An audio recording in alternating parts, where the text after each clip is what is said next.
Assalamualaikum warahmatullahi wabarakatuh.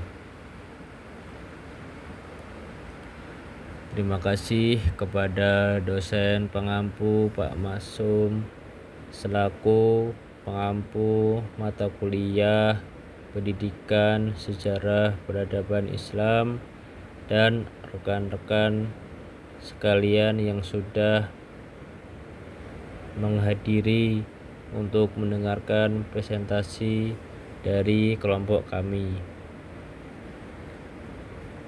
Kenalkan, saya Naufal Hanif Furqon selaku moderator pada presentasi kali ini. Kami dari kelompok 6 akan menyampaikan materi asesmen.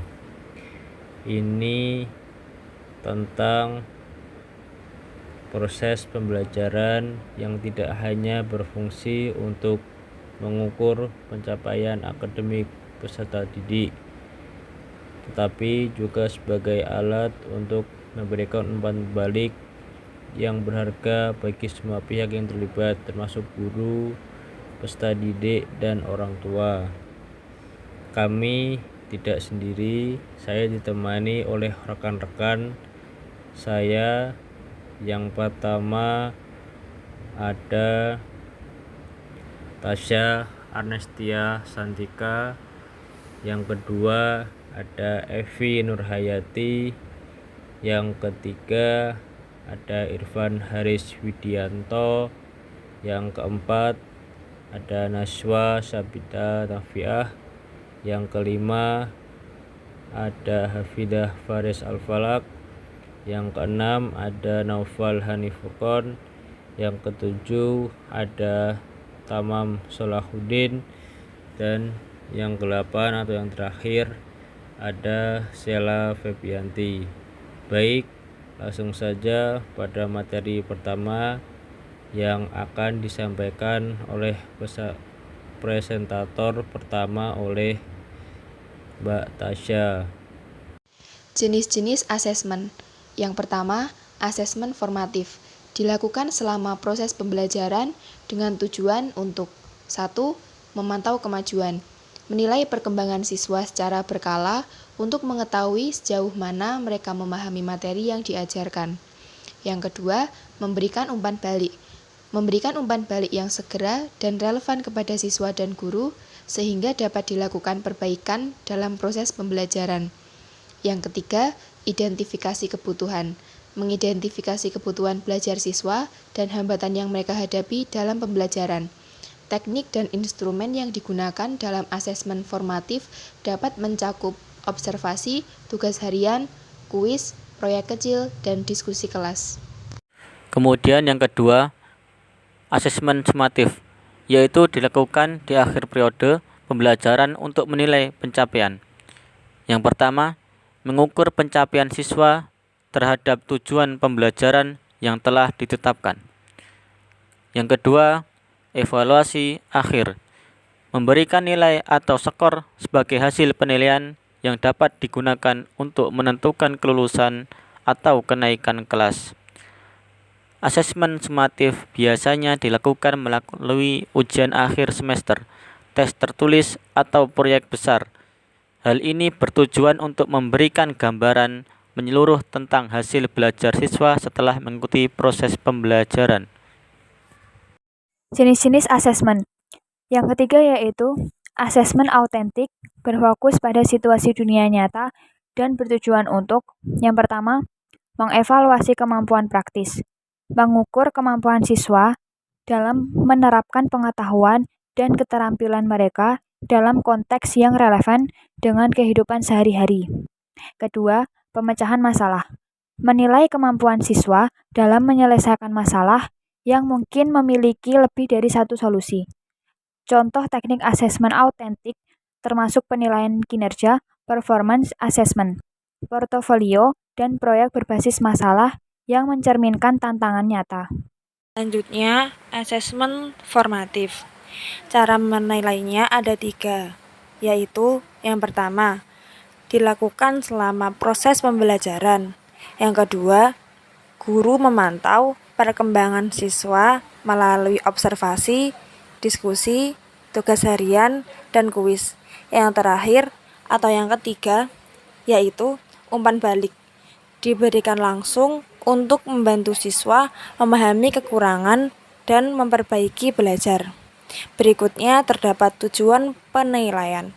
Tujuan penilaian ada 2, yaitu yang pertama, mengidentifikasi sejauh mana siswa memahami materi. Yang kedua, mengarahkan pembelajaran agar sesuai dengan kebutuhan siswa. Baik, saya akan melanjutkan atau meneruskan pembahasan mengenai asesmen formatif. Asesmen formatif ada contoh proyek, yaitu dengan pembuatan poster nilai-nilai akhlak mulia. Deskripsinya, siswa membuat poster tentang nilai-nilai akhlak mulia seperti kejujuran, menghormati kedua orang tua, dan tolong menolong. Tujuannya memantau pemahaman siswa tentang akhlak mulia dan penerapannya dalam kehidupan sehari-hari. Guru memberikan umpan balik langsung mengenai konten dan kreativitas siswa. Metode penilaian, observasi proses, diskusi kelas, dan umpan balik individu terhadap poster yang dibuat. Selanjutnya yaitu asesmen sumatif, contohnya yaitu contoh proyek penulisan esai tentang kisah Nabi. Deskripsi, siswa menulis esai tentang salah satu kisah Nabi yang berfokus pada penjelasan moral yang dapat diambil dari kisah tersebut. Misalnya, kesabaran Nabi Ayub atau keteguhan Nabi Ibrahim alaihissalam. Tujuannya apa? Untuk mengukur kemampuan siswa dalam memahami dan menganalisis cerita Nabi serta mengaitkannya dengan nilai-nilai yang harus diterapkan dalam kehidupan. Metode penilaiannya, penilaian berdasarkan isi, struktur esai, pemahaman terhadap kisah, serta kemampuan menganalisis dan mengaitkan dengan kehidupan sehari-hari. Oke, mungkin bisa dilanjut teman-teman yang lainnya. Kemudian, asesmen autentik memiliki cara penilaian, yaitu yang pertama, menggunakan konteks dunia nyata seperti proyek berbasis masalah, portofolio, dan penilaian kinerja. Cara menilai yang kedua yaitu menghadirkan situasi yang memerlukan penerapan praktis pengetahuan dan keterampilan. Dalam asesmen autentik memiliki juga tujuan penilaian, yaitu yang pertama, mengukur kemampuan siswa dalam menerapkan pengetahuan dalam situasi nyata. Tujuan penilaian yang kedua yaitu menilai keterampilan pemecah masalah dengan lebih dari satu solusi yang mungkin. Kemudian dalam asesmen autentik juga memiliki contoh proyek, contohnya yaitu simulasi sidang lembaga zakat. Deskripsinya, siswa berperan sebagai anggota lembaga zakat yang melakukan simulasi pengelolaan zakat. Mereka harus mengatur pengumpulan, perhitungan, dan distribusi zakat secara benar sesuai dengan syariat Islam. Tujuan dari proyek ini adalah mengevaluasi kemampuan siswa dalam menerapkan pengetahuan zakat dalam konteks nyata seperti perhitungan zakat, alokasi dana, dan pemecahan masalah terkait distribusi. Metode yang digunakan dalam penilaian asesmen autentik ini adalah penilaian kinerja berdasarkan peran, pemahaman syarat, dan ketentuan zakat, serta kemampuan bekerja sama dalam kelompok. Baik, hasil dari diskusi tadi dapat disimpulkan bahwa asesmen dalam kurikulum Merdeka memainkan peran krusial dalam proses pembelajaran dengan memberikan umpan balik holistik bagi peserta didik, pendidik atau guru, dan kedua orang tua. Harapannya diskusi ini mampu membawa pemahaman yang luas terkait asesmen ini. Karenanya asesmen ini juga sangat penting dalam pembelajaran,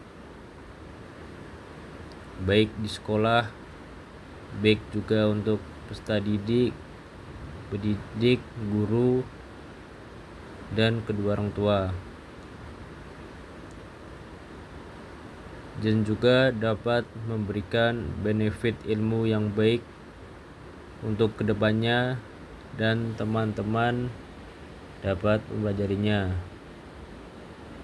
Terima kasih pada Bapak Maksum selaku dosen pengampu dan teman-teman yang sudah berkenaan menyimak presentasi kami hingga akhir. Saya kira diskusi